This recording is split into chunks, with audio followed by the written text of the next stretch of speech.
ಮಗನ ವಿಚಾರ ಕೇಳಬೇಕು ಅಂತಿದ್ದೆ ನಾನು. ಅದ್ರ ಬಗ್ಗೆ ಚರ್ಚೆ ಬೇಡ. ಓಕೆ. ನಮಸ್ಕಾರ ಸ್ನೇಹಿತರೆ. ಡಿ.ಕೆ. ಸುರೇಶ್ಗೆ ಸಾವಿರಾರು ಕೋಟಿ ಆಸ್ತಿ ಇದೆ. ಆದರೆ ಮೊದಲ ಹೆಂಡತಿ ಮಗನಿಗೆ ಬಿಡಿಗಾಸು ಕೂಡ ಕೊಟ್ಟಿಲ್ಲ. ಈಗ ಅವರ ಮೊದಲ ಹೆಂಡತಿ ಮತ್ತು ಮಗ ಏನ್ ಮಾಡ್ತಿದ್ದಾರೆ ಅಂತ ಗೊತ್ತಾ? ಯಾಕೆ ಡಿ.ಕೆ. ಸುರೇಶ್ ರವರ ಹೆಂಡತಿ ಮಕ್ಕಳು ಎಲ್ಲೂ ಕೂಡ ಕಾಣಿಸೋದಿಲ್ಲ? ಅವರು ಈಗ ಏನ್ ಕೆಲಸ ಮಾಡ್ತಿದ್ದಾರೆ? ಇನ್ನು ಡಿ.ಕೆ. ಸುರೇಶ್ ಮತ್ತು ಮೊದಲ ಹೆಂಡತಿಗೆ ಡಿವೋರ್ಸ್ ಆಗಿದೆಯಾ? ಇನ್ನು ಡಿ.ಕೆ. ಸುರೇಶ್ ಅಂದ ಕೂಡಲೇ ಕುಸುಮಾರವರ ಹೆಸರು ಕೇಳಿ ಬರುತ್ತೆ.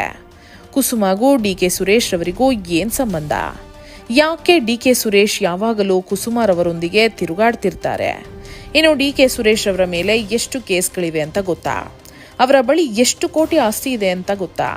ಎಷ್ಟು ಕೆಜಿ ಚಿನ್ನ ಇದೆ ಅಂತ ತಿಳಿದ್ರೆ ನಿಜಕ್ಕೂ ನೀವು ಕೂಡ ಶಾಕ್ ಆಗ್ತೀರಾ. ಆ ಸಂಪೂರ್ಣ ವಿಡಿಯೋವನ್ನು ನೋಡುವ ಮುನ್ನ ಕರ್ನಾಟಕದಲ್ಲಿ ಯಾವುದೇ ರಾಜಕಾರಣಿ ಜನರ ದುಡ್ಡನ್ನ ಲೂಟಿ ಹೊಡೆದು ನೂರಾರು ಕೋಟಿ ಸಂಪಾದನೆ ಮಾಡಿದ್ರೆ ಅವರೆಲ್ಲರ ಮೇಲೆ ಸಿಬಿಐ ಮತ್ತು ಇಡಿ ದಾಳಿಯಾಗಿ ಅವರ ಆಸ್ತಿಗಳನ್ನ ಮುಟ್ಟುಗೋಲು ಹಾಕೋಬೇಕು ಅಂತ ನೀವು ಕೂಡ ಬಯಸೋ ಹಾಗಿದ್ರೆ ಈ ವಿಡಿಯೋವನ್ನ ತಪ್ಪದೇ ಲೈಕ್ ಮಾಡಿ ಸ್ನೇಹಿತರೆ. ಈ ಬಾರಿ ಲೋಕಸಭೆ ಚುನಾವಣೆಯಲ್ಲಿ ಡಿ.ಕೆ. ಸುರೇಶ್ ರವರು ಸೋತಿದ್ದಾರೆ. ಮುಂದಿನ ಚುನಾವಣೆಯಲ್ಲಿ ಡಿ.ಕೆ. ಸುರೇಶ್ ರವರು ಗೆಲ್ಲಬೇಕಾ? ಹೌದು ಅನ್ನೋ ಹಾಗಿದ್ರೆ ಎಸ್ ಅಂತ, ಇಲ್ಲ ಅನ್ನೋ ಹಾಗಿದ್ರೆ ನೋ ಅಂತ ಕಮೆಂಟ್ ಮಾಡಿ ನಿಮ್ಮ ಅಭಿಪ್ರಾಯವನ್ನ ತಪ್ಪದೆ ತಿಳಿಸಿ. ಹಿಂಗೆ ಇದ್ದಂಗೆನೆ ನಾನು ಯಾರ ಹತ್ರನೂ ಕೆಟ್ಟವನು ಅನ್ಸ್ಕೊಳ್ದೆ ನಾನು ಕೊನೆ ವರ್ಷ ಎಳಿಬೇಕು ಅಂತ. ಸ್ನೇಹಿತರೆ, ಇತ್ತೀಚೆಗೆ ಪಬ್ಲಿಕ್ ಟಿವಿಯಲ್ಲಿ ಡಿ.ಕೆ. ಸುರೇಶ್ ರವರು ಒಂದು ಇಂಟರ್ವ್ಯೂ ಅನ್ನ ಕೊಟ್ಟಿದ್ರು.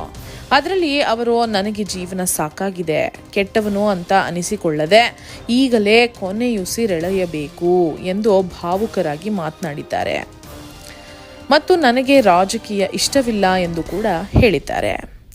ಆದರೆ ಹೆಂಡತಿ ಮಗನ ವಿಚಾರ ಕೇಳಿದಾಗ ಅದರ ಬಗ್ಗೆ ಮಾತನಾಡೋದು ಬೇಡ ಅಂತ ಹೇಳಿದ್ದಾರೆ. ಡಿ.ಕೆ. ಸುರೇಶ್ ರವರಿಗೆ ಜೀವನದ ಮೇಲೆ ಜಿಗುಪ್ಸೆ ಬಂದ್ಬಿಟ್ಟಿದ್ಯಾ?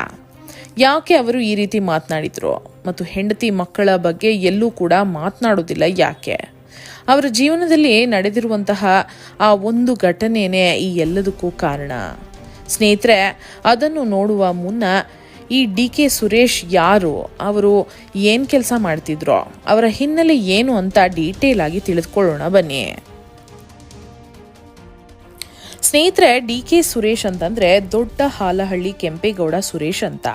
ಇವರು ಹುಟ್ಟಿದ್ದು 1966 ಡಿಸೆಂಬರ್ನ ಕನಕಪುರದಲ್ಲಿಯೇ. ಇವರಿಗೂ ಡಿ.ಕೆ. ಶಿವಕುಮಾರ್ ಅವರಿಗೂ 4 ವರ್ಷಗಳ ವಯಸ್ಸಿನ ಅಂತರವಿದೆ. ಇನ್ನು ಅಣ್ಣ ಡಿ.ಕೆ. ಶಿವಕುಮಾರ್ ಡಬಲ್ ಡಿಗ್ರಿ ಮಾಡಿದ್ರೆ ಡಿ.ಕೆ. ಸುರೇಶ್ ಓದಿರೋದು ಕೇವಲ PUC ವರೆಗೆ ಮಾತ್ರ. ವಿಜಯ ಕಾಲೇಜ್ನಲ್ಲಿ BSc ಡಿಗ್ರಿ ಮಾಡ್ತಿದ್ರು. ಆದರೆ ಅಣ್ಣ ರಾಜಕೀಯದಲ್ಲಿ MLA ಆಗ್ತಿದ್ದಂಗೆ ವಿದ್ಯಾಭ್ಯಾಸವನ್ನು ಅರ್ಧಕ್ಕೆ ಬಿಟ್ಟು ಅಣ್ಣನ ಬೆಂಬಲಕ್ಕೆ ನಿಂತರು. ಅಣ್ಣ ಡಿ.ಕೆ. ಶಿವಕುಮಾರ್ ರಾಜಕೀಯದಲ್ಲಿ ಸಕ್ಸಸ್ ಕಾಣ್ತಿದ್ದಂಗೆ ಡಿ.ಕೆ. ಸುರೇಶ್ ರವರು ಕೃಷಿ ಹಾಗೂ ಉದ್ಯಮದಲ್ಲಿ ತೊಡಗಿಸಿಕೊಂಡ್ರು. ಡಿ.ಕೆ. ಶಿವಕುಮಾರ್ರನ್ನು ಪ್ರತಿಯೊಬ್ಬರು ಬಂಡೆ ಎಂದು ಕರೆಯುತ್ತಾರೆ. ಆದರೆ ಬಂಡೆ ಹೊಡೆದು ಕ್ರಷರ್ ಬಿಸ್ನೆಸ್ ಮಾಡ್ತಿದ್ದು ಇದೇ ಡಿ.ಕೆ. ಸುರೇಶ್ ರವರು. ಇದನ್ನ ಡಿ.ಕೆ. ಶಿವಕುಮಾರ್ ಅವರೇ ಇಂಟರ್ವ್ಯೂ ಒಂದರಲ್ಲಿ ಹೇಳಿದ್ರು. ಇನ್ನು ಕಾಂಗ್ರೆಸ್ನಲ್ಲಿ ಡಿ.ಕೆ. ಶಿವಕುಮಾರ್ ಅವರು ಪ್ರಭಾವಿ ನಾಯಕರಾಗಿ ಬೆಳೆದರು. ಕಾಂಗ್ರೆಸ್ ಅಧಿಕಾರಕ್ಕೆ ಬಂದಾಗಲೆಲ್ಲ ಡಿ.ಕೆ. ಶಿವಕುಮಾರ್ ಅವರಿಗೆ ಮಿನಿಸ್ಟರ್ ಪಟ್ಟ ಸಿಗುತ್ತಿತ್ತು. ಆಗಲೇ ಡಿ.ಕೆ. ಸುರೇಶ್ರನ್ನು ಕೂಡ ಬೆಳೆಸಲು ಮುಂದಾದರು ಡಿ.ಕೆ. ಶಿವಕುಮಾರ್ ಅವರು. 2013ರಲ್ಲಿ ಬೆಂಗಳೂರು ಗ್ರಾಮಾಂತರ ಸಂಸದರಾಗಿದ್ದ ಕುಮಾರಸ್ವಾಮಿ ಅವರು ತಮ್ಮ ಸ್ಥಾನಕ್ಕೆ ರಾಜೀನಾಮೆ ನೀಡಿದ್ರು. ಆಗ ಆ ಖಾಲಿಯಾಗಿದ್ದ ಸ್ಥಾನಕ್ಕೆ ಡಿ.ಕೆ. ಸುರೇಶ್ ರವರು ಸ್ಪರ್ಧಿಸಿ ಜೆಡಿಎಸ್ನ ಅನಿತಾ ಕುಮಾರಸ್ವಾಮಿ ವಿರುದ್ಧ ಮೊದಲ ಬಾರಿಗೆ ಗೆದ್ದರು.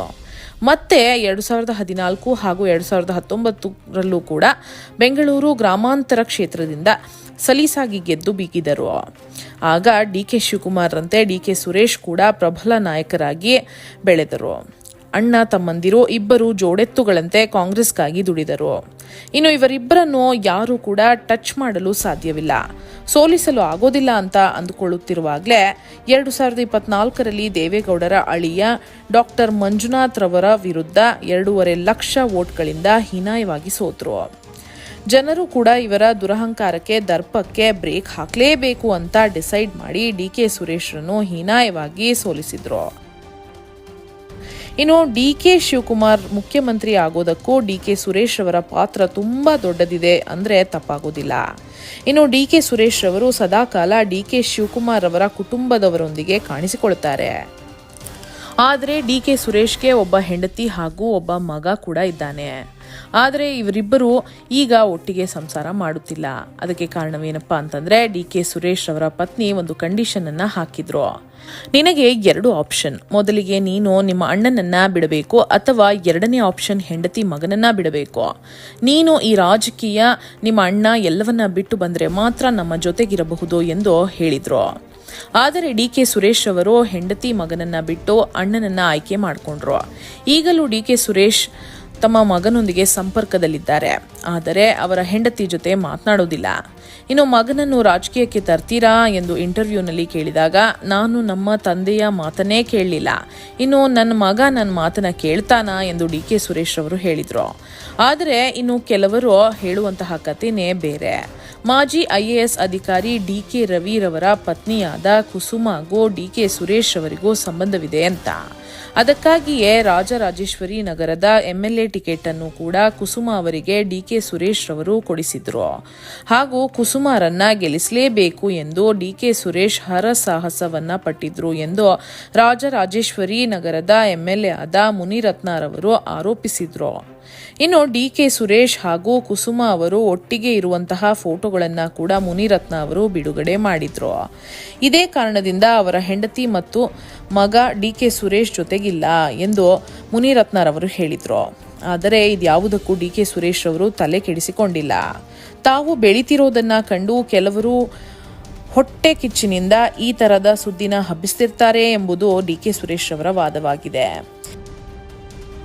ಇತ್ತೀಚೆಗಷ್ಟೇ ಬಮುಲ್ ಅಂತಂದ್ರೆ ಬೆಂಗಳೂರು ಹಾಲು ಒಕ್ಕೂಟದ ಪ್ರೆಸಿಡೆಂಟ್ ಆಗಿ ಅವಿರೋಧವಾಗಿ ಆಯ್ಕೆಯಾದರು. ಡಿ.ಕೆ. ಸುರೇಶ್ ಅವರು ರಾಜಕೀಯಕ್ಕೆ ಬಂದಿದ್ದು 2013ರಲ್ಲಿ. ಆಗ ಅವರೇ ಘೋಷಣೆ ಮಾಡಿಕೊಂಡಿದ್ದು ಅವರ ಆಸ್ತಿ ಬರೋಬ್ಬರಿ 85 ಕೋಟಿ ರೂಪಾಯಿ ಅಂತ. ಆದರೆ 2024ರಲ್ಲಿ ಇವರು ಘೋಷಣೆ ಮಾಡಿಕೊಂಡಿರೋ ಆಸ್ತಿ ಬರೋಬ್ಬರಿ 594 ಕೋಟಿ ರೂಪಾಯಿ. ಅದರಲ್ಲಿ 100 ಕೋಟಿ ರೂಪಾಯಿಯಷ್ಟು ಸಾಲವಿದೆ ಅಂತ ಡಿ.ಕೆ. ಸುರೇಶ್ ರವರೇ ಘೋಷಣೆ ಮಾಡಿಕೊಂಡಿದ್ದಾರೆ. ಇನ್ನು ಇವರೇ ಹೇಳ್ಕೊಳ್ಳೋ ಹಾಗೆ ಇವರು ವ್ಯವಸಾಯ ಮಾಡಿ ಬಿಸ್ನೆಸ್ ಮಾಡಿ ಇಷ್ಟೊಂದು ಹಣ ಗಳಿಸಿದ್ದಾರೆ ಅಂತ ಹೇಳ್ತಾರೆ. ಆದರೆ ಹಲವರು ಹೇಳೋದು ಕೃಷಿ ಮಾಡಿ ಕೋಟಿ ಕೋಟಿ ಹಣ ಸಂಪಾದನೆ ಮಾಡಲು ಸಾಧ್ಯನಾ? ಅದು ಹೇಗೆ? ಕೇವಲ ಡಿ.ಕೆ. ಶಿವಕುಮಾರ್ ಮತ್ತು ಡಿ.ಕೆ. ಸುರೇಶ್ ರವರು ಕೃಷಿಯಲ್ಲಿ 100 ಕೋಟಿ ಮಾಡಿದ್ದಾರೆ.